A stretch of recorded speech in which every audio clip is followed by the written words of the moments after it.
Para jemaah sekalian,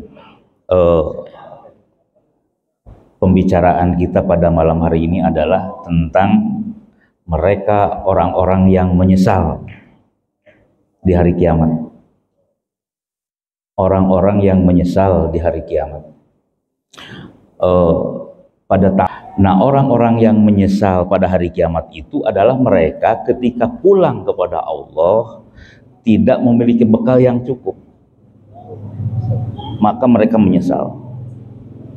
Di dalam Al-Quran ada yang disebut Yaumul Hasroh. Yaumul Hasroh itu adalah nama lain dari hari kiamat. Kata Al-Quran, wa anzirhum yaumal hasroti. Beri peringatan mereka tentang Yaumul Hasroh.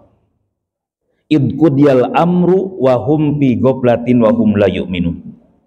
Ketika semua perkara diputuskan, wahum fi ghaflatin, dan mereka dalam keadaan lalai, wahum la yu'minun, dan mereka tidak beriman kepada Allah Subhanahu wa taala. Ibnu Ashur berkomentar, apa yang disebut hasroh? Maka yang disebut hasroh itu adalah an-nadamatus syadidah, penyesalan yang besar, penyesalan yang luar biasa, ad-da'iyatu ila tahalupi, yang membawa kepada kesedihan yang amat dalam, kesedihan yang sangat dahsyat. Itu namanya hasroh. Nah, pada hari kiamat nanti akan ada orang-orang yang kalau di dunia menyesal masih ada harapan, di sana memang ada. Itu yaumul hasroh itu. Seperti dalam Al-Qur'an, wa yauma yaqudu dzalimu ala yadayhi. Ketika hari pada saat itu orang dolim menggigit kedua tangan mereka, yaqulu ya laitani ittakhadtu ma'ar rasuli sabila. Alangkah baiknya dulu ketika aku di dunia mengikuti jalan Rasul. Ini penyesalan. Dan penyesalan ketika itu bukan penjelasan biasa. Kalau di dunia sekali masih ada harapan, di sana nggak bisa. Dan penyesalan mereka hanya dua yang diharapkan ketika mereka menyesal. Pertama, lihat dalam Al-Quran, semua manusia pasti menyesal, semua. Cuman itu ada dua macam. Jadi orang yang taat, yang tidak pun sama menyesal, cuman beda nanti penyesalannya. Kata Al-Quran, kalla idza dukatil ardo dakan daka. Ingat, sekali-kali tidak ingat pada saat bumi dibenturkan, diguncangkan oleh Allah dengan benturan yang dahsyat, wajaa rabbuka wal malaku sofan sofa, dan malaikat Tuhanmu datang, malaikat berbaris, wajaa yauma idzim bi jahannama, dan pada saat itu jahanam ditampakkan. Yauma idzi yatadzakarul insanu wa anna lahu dzikra. Pada saat itu manusia jadi sadar, akan tapi kesadaran mereka tidak ada gunanya lagi. Yaqul, lalu berkata, ya laitani qaddamtu li hayati. Ya Allah, alangkah baiknya ketika aku di dunia dulu aku melakukan amal soleh untuk kehidupan sekarang ini. Sebuah penyesalan. Nah, Ibnu Katsir mengatakan begini, ketika mengomentari ayat ini, pertama, bumi, gunung itu akan dibenturkan. Orang-orang zaman sekarang, orang kafir pun percaya kalau bumi ini akan hancur. Percaya itu. Bumi kita nanti akan bertabrakan dengan planet lain. Dan itu sudah diukur. Cuman kapan terjadi nggak tahu. Dan Al-Quran itu sudah menyebutkan di dalam Al-Quran. Lihat dalam Al-Quran. Yauma tubaddalul ardu ghairul ardi. Pada saat hari ketika bumi diganti dengan bumi yang lain, wassamawat, begitu juga dengan langit, wabaroju lillahil wahidil qahar, kata Al-Quran. Jadi ini akan hancur. Kemudian kata Ibnu Katsir, setelah hancur manusia akan dibangkitkan dari kubur. Tadi wabaroju lillahil wahidil qahar, bangkit menuju kepada Tuhan yang satu dan maha tangguh. Lalu maka neraka akan ditampakkan pada saat itu. Akan ditampakkan pada saat itu. Sehingga dihancurkan, manusia keluar dari alam kuburnya, kemudian neraka ditampakkan, yu'ti bin nari yaumal qiyamah laha sab'una alfan jamamin, ditampakkan disertai dengan 70.000 pengikat tali, ma'akulli jamamin sab'una alfan malakin yajurunaha, dan setiap tali akan diseret oleh 70.000 malaikat. Jangan 70.000, 1.000 satu orang aja ribut. Bak saking dahsyatnya. Setelah ditampakkan, maka waktu itu manusia dibuat ingat oleh Allah, ingat terhadap perbuatannya semua. Tidak ada yang pokoknya dibuka semua waktu itu. Nah, setelah itu adalah di antara manusia itu yang menyesal. Hampir semua menyesal. Semua menyesal. Hanya saja bedanya begini. Kalau orang beriman, itu penyesalannya adalah ingin menambah amal soleh, merasa kurang. Kalau orang kafir menyesal nggak punya bekal. Nih, kalau orang soleh, di dalam hadis ada yang bernama, ada menyebutnya Sauban, ada menyebutnya Sa'ban. Sa'ban lah kita sebut. Ini sahabat ahli masjid, dan dia punya kapling khusus di masjid itu, paling pojok. Sahabat namanya. Dia punya kapling khusus paling pojok di masjidnya itu. Dan orang sudah tahu tempat Sa'ban itu. Kenapa dia ngambil paling pojok? Agar tidak mengganggu orang lain dan agar lebih khusyuk zikirnya. Kalau kita ngambil paling pojok biar bisa tidur. Ini biar nggak ganggu orang lain. Yang kedua, Sa'ban itu, dia itu adalah tidak pernah kehilangan salat berjamaah. Sampai satu saat setelah sholat subuh, begitu qomat, dilihat oleh Nabi kok nggak ada. Sebab kaplingnya kosong. Itu tempat dia, dilihat oleh Nabi, barangkali terlambat, ditungguin. Coba bayangin. Karena memang terbiasa, ditungguin oleh Rasulullah lagi sholat subuh. Ternyata sudah beberapa lama tidak datang juga, akhirnya sholat berjamaah. Selesai sholat berjamaah, Nabi nanya, siapa di antara kalian yang tahu sahabat Sa'ban di mana rumahnya? Nggak ada yang tahu. Tapi tiba-tiba dari belakang, saya tahu ya Rasulullah. Kalau begitu kan Nabi antar saya ke rumahnya. Diantar, ternyata perjalanan dari masjid ke rumahnya 2 jam lebih, jalan kaki, nggak ada motor dulu mah, jalan kaki 2 jam lebih. Rasul, Masya Allah, 2 jam lebih perjalanan tidak pernah ketinggalan. Kita bisa bayangkan kalau sholat subuh jam berapa dari rumah, tapi dia tidak pernah ketinggalan. Akhirnya Rasulullah itu bertemu dengan istrinya. Apakah ini benar rumahnya Sa'ban? Betul ya Rasulullah. Tadi pagi, tadi subuh dia nggak kelihatan. Apakah sakit? Istrinya berlinang air matanya. Ya Rasulullah, beliau tadi wafat.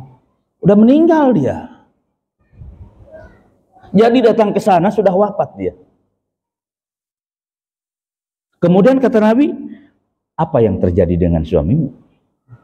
Ya Rasulullah, sebelum dia wafat, ada kata-kata yang aku tidak paham sampai hari ini. Kata-kata apa? Maka dikatakan oleh istrinya, dia sebelum wafat ngomong begini, seandainya lebih jauh. Satu. Yang kedua, seandainya lebih banyak. Yang ketiga, seandainya yang baru. Dan sampai hari ini saya tidak paham apa maksudnya ya Rasulullah. Akhirnya harus mengatakan, oh, dibacakan ayat surah Al-Quran, surah Qaf ayat 22, pakashafna anka gito akapayab pabasorukal yauma hadid. Kami akan bukakan penutup kalian, dibukakan oleh Allah, sehingga pada saat itu pandanganmu menjadi sangat tajam. Artinya apa? Pada saat sakaratul maut, semua perilaku manusia akan ditampakkan oleh Allah Subhanahu wa taala. Dan termasuk kebaikan dia. Kenapa dia mengatakan seandainya lebih jauh, seandainya lebih banyak, seandainya yang baru? Dia menyesal dengan perbuatannya itu. Apa yang dia sesali? Pertama, jarak tempuh dari rumah ke masjid pahalanya ditampakkan oleh Allah Subhanahu wa taala. Ingat dalam hadis, orang yang pulang pergi ke masjid itu akan dicatat setiap langkahnya oleh Allah Subhanahu wa taala. Khususnya mereka yang berjalan ke masjid al-masyauna fidulmi, berjalan di kegelapan malam. Yang dimaksud adalah sholat isya dan sholat subuh. Bin nuri tamah, mereka akan diberikan cahaya yang sempurna dari sisi Allah Subhanahu wa taala. Dan ini ditampakkan pada saat sakaratul maut itu. Sehingga dia mengatakan, ya Allah, kenapa tidak lebih jauh? Kenapa setiap langkah dicatat? Makanya ada sahabat waktu itu ketika tempatnya jauh dari masjid ditanyakan, kenapa kau tidak naik himar saja, beli himar biar bisa ke masjid lebih cepat? Maka dia katakan, ini uridu, aku ingin, tidak akan berharap setiap langkahku dicatat oleh Allah. Aku tidak mau beli himar, pengen jalan saja. Makanya berbahagialah ahli masjid. Yang kedua, dia katakan seandainya lebih banyak. Dia kalau berjalan kan sebelum subuh. Sekarang jam 4, taruhlah 4:30 lah gitu ya. Subuh 4:30. Kalau 2 jam berarti jam berapa dari itu? Ya sekitar itulah. Dan dia sudah suka bawa bekal buat sarapan. Satu saat dia berjalan dengan temannya, temannya nggak bawa bekal. Akhirnya itu dibagi 2, satu untuk temannya, satu dia. Sampai dia ke masjid. Dan kebaikan ini ternyata ditampakkan pula oleh Allah Subhanahu. Begitu dahsyatnya. Sehingga dia mengatakan, kenapa tidak semuanya saja? Yang cuma sepotong saja bermanfaat di sisi Allah Subhanahu wa taala. Dan yang ketiga, seandainya yang baru. Nah, kan di Arab kadang-kadang musim dingin. Kalau sudah dingin, Masya Allah dinginnya banget itu. Sampai masuk ke tulang-tulang. Nah dia satu saat dia keluar, mau sholat subuh, dinginnya minta ampun itu.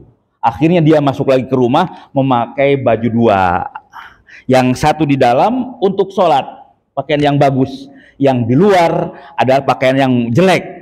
Karena nanti akan kena debu, tinggal dibuka kalau di sana. Ternyata di perjalanan ketemu dengan seseorang yang kedinginan. Dibuka baju bututnya, dibuka, dikasihkan kepada temannya itu. Sekali lagi, ternyata ini ditampakkan kebaikan oleh Allah. Sehingga dia mengatakan, ya Allah, kenapa tidak yang baru saja, yang butut saja istimewa. Dan kata Nabi, dibukakan semua kebaikannya oleh Allah pada saat itu mau. Mereka menyesal, tapi menyesal ini menyesal orang beriman. Ingin melakukan lebih banyak amal soleh. Nah, yang paling dahsyat ini yang disebut hasroh, penyesalan orang-orang yang tidak beriman. Dan kita mohon kepada Allah, mudah-mudahan tidak termasuk kita. Bagaimana mereka? Lihat. Wa qalu law kunna nasma'u aw naqilu ma kunna fi ashabi sa'ir. Mereka di dalam neraka itu mereka berkata, "Lau kunna nasma'u aw naqilu." Andaikan dulu ketika kami hidup di dunia mau mendengar, mau berpikir tentang ayat-ayat Allah, mau memperhatikan ayat-ayat Allah, ma kunna fi ashabi sa'ir, pasti kami tidak akan termasuk penghuni neraka ini. Penyesalan. Yang kedua, wa tarad dzalimina lamma ra'ul adab. Kau akan lihat orang dolim ketika mereka melihat adab Allah yang dahsyat, yaqulun, mereka berkata, hal ila maradda min sabil, apakah ada jalan keluar dari adab ini? Maka harapannya 2 mereka itu. Pertama, ingin balik lagi ke dunia. Untuk apa? Bukan ke keluarga, ingin melakukan amal soleh walaupun hanya sesaat. Satu itu. Ingin balik ke dunia, ingin melakukan amal soleh. Ini penyesalannya. Rabbana akhirna ila ajalin qarib. Ya Allah, tangguhkan adab ini, kembalikan kami ke dunia sebentar saja, sesaat saja. Nujib da'watuka wa natabir rasula. Pasti kami akan memenuhi dakwahmu, memenuhi panggilanmu, wa natabir rasul, dan akan mengikuti rasul-rasul. Ingin balik, dalam ayat lain, wahum yastarikhuna fiha, mereka berteriak-teriak dalam neraka itu, Rabbana akhrijna na'ma solihan. Ya Allah, keluarkan kami dari neraka ini, keluarkan kami dari neraka ini. Na'ma solihan, kami akan melakukan amal soleh. Satu, ingin balik ke dunia, ingin melakukan amal soleh. Kenapa? Mereka begitu pulang tidak memiliki bekal yang cukup. Yang kedua, ingin ada syafaat. Syafaat apa syafaat? Syafaat? Hah? Pertolongan. Syafaat itu pertolongan. Kalau Anda datang ke dokter ditolong, syafaat bukan? Di dokter bisa syafaat gitu. Pertolongan Allah pada hari kiamat. Syafaat itu pertolongan Allah pada hari kiamat. Lewat apa? Pertama, lewat amal soleh tertentu, dan yang kedua lewat Rasul. Itu. Nih, orang-orang beriman itu akan dapat syafaat. Misalnya, Al-Quran itu menjadi akan menjadi syafaat bagi pembacanya. Saya sering terangkan, ketika nanti dibangkitkan dari kubur, Al-Quran akan menjelma dan dia bertanya, hal ta'rifuni, kau tahu siapa aku? Kata ahli kubur, ma'arifuka, aku tidak kenal engkau. Ana sahibuka, Al-Quran, aku sahabatmu Al-Quran. Dia akan menemaninya. Syafaat itu meringankan, mengangkat derajatnya, atau mengangkat dari neraka sama sekali. Itu syafaat tuh. Nah, Al-Quran waktu itu mempermudah proses pertanyaan. Tidak cukup sana, sampai menuju kepada Allah, dan Allah mengatakan, naiklah di derajat yang ditetapkan sebagaimana kau baca ketika di dunia. Al-Quran tuh. Termasuk Rasulullah kelak akan jadi syafaat, memberi syafaat kepada kita. Dan itu sumpah itu. Maka sebut syafaat ujma. Mudah-mudahan kita semua dapat syafaat dari Rasulullah SAW. Akan tetapi bagaimana kita sekarang dengan Nabi saja koneksinya. Syafaat pengen, Rasul di belakang, gimana syafaatnya? Ngimpi itu. Nah, ini orang kafir itu mereka berharap ada syafaat sebagaimana orang beriman. Bahallana min syufa'a fayashfa'ulana. Apakah ada bagi kami syafaat yang dapat menolong kami? Mereka nggak punya syafaat. Itu mereka menyesal. Nah, kemudian jawaban Allah terhadap harapan mereka ini, paduku bima nasitum liqa ayyamikum hada. Sekarang rasakan saja adab yang dahsyat ini, bima nasitum, sebab kalian melupakan waktu itu ketika melalaikan ketika pertemuan ini. Ansaka kama nasitani, aku akan melupakanmu sebagaimana engkau melupakanku ketika di dunia. Itu dalam hadis Nabi. Kemudian kata Allah, awalam takunu aksamtum min qablu, bukankah dulu kalian itu bersumpah, berjanji selagi hidup akan taat, akan ibadah. Awalam nu'amirkum ma yatadzakkaru fih, apakah